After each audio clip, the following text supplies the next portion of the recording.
গত কয়েকটা দিন যে কি পরিমাণে গরম ছিল। আমার আজকের এই ভিডিওটা ছিল গত রবিবার দিনের। রবিবার দিন সকালবেলা ঘুম থেকে উঠলাম। ঘুম থেকে ওঠার পরে মনে হচ্ছে যেন বাসাটা আমার আগুন হয়ে গেছে, এত পরিমাণে গরম।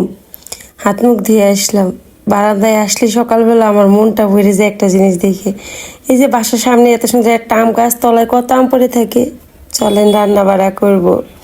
ইচ্ছা করে না গরমের মধ্যে রান্না করে আসি, কিন্তু করতেই হবে। রাত্রেবেলা সব কোটা দেওয়া করে রাখি, সকালবেলা উঠেই রান্নাটা করে ফেলি, সময় লাগে না। রুটি করলাম, ভাজি করলাম, রান্নাঘরে আমি সিদ্ধ হয়ে গেছি, এত পরিমাণে গরম। রুটি ভাজি করে রেখে রেডি হয়ে জিমে আসলাম। সকাল তখন 9টা বাজে। জিমে এসে দেখি এখানেও লোকজন নাই, একদমই বললে চলে, মাত্র কয়েকজন আসছে। যে গরম! জিমে এত বড় খোলামেলা জায়গাটা, তারপরেও এখানে মনে হচ্ছিল যেন একটা গোডাউন। এতগুলো ফ্যান চলতেছে, তাও প্রচণ্ড গরম। আমি 9টায় ঢুকছি, 11:30টায় এখান থেকে বের হয়েছি। দেখেন কিভাবে এখন বাসায় যাব, প্রচণ্ড রোদ। জিম থেকে বের হওয়ার পর এত রোদ দেখে আমার ভয় লাগতেছিল যে এত রোদে এখন বাসায় যাই কি করে। আসলাম রোদের মধ্যে হেঁটে হেঁটে বাসায় আসার পরে আমার ছোট ছেলে আমার চেহারা দেখে বলতেছে, মা তোমার তো অনেক কষ্ট হয়ে গেছে, তোমার জন্য আমি ডিম সেদ্ধ করে রাখছি। আমি তো কথাটা শুনে অবাক। এই যে আমার জন্য ছোট ছেলে ডিম সেদ্ধ করে রাখছে, আবার ডিম কাটা শুইলে আমাকে দিয়ে গেল, বললো মা খেয়ে নাও।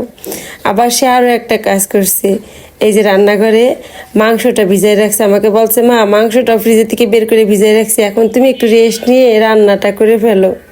সত্যি এত ভালো লাগছে আমার। সকালবেলা সেই গরমের মধ্যে জিমে গেছি, বাসায় আসছি, এখন আবার রান্না বাড়া করবো। বাসায় আসা মাত্রই ছেলে ডিমটা সেদ্ধ করে দিল, খুবই ভালো লাগছে।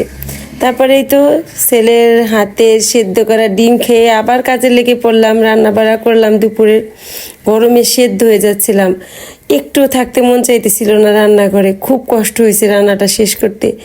আমি রান্না করতেছি, এর মধ্যে ওর বাবা বাসায় আসছে। সে বাসায় আসা মাত্রই আমার জন্য আরও কাজ বেড়ে গেল। এই যে দেখেন কত কিছু নিয়ে আসছে, এখন এইগুলো সব আবার ফ্রিজে তুলতে হবে। আর আমার ছেলেদের বাবা বাজার থেকে যখন শাকসবজি আনবে তখনই সঙ্গে সঙ্গে ফ্রিজে তুলতে হবে, তা না হলে তার মাথা গরম হয়ে যাবে, এগুলো ফেলে রাখা যাবে না। তো এখন এইগুলো এক এক করে সব ফ্রিজে তুলবো। ওইদিকে রান্না তো প্রায় শেষ, ওর বাবা বাসায় আসছে। ছোটো ছেলেকে বললাম যে তোমার বাবার জন্য একটু ঠান্ডা লাচ্ছি বানাও।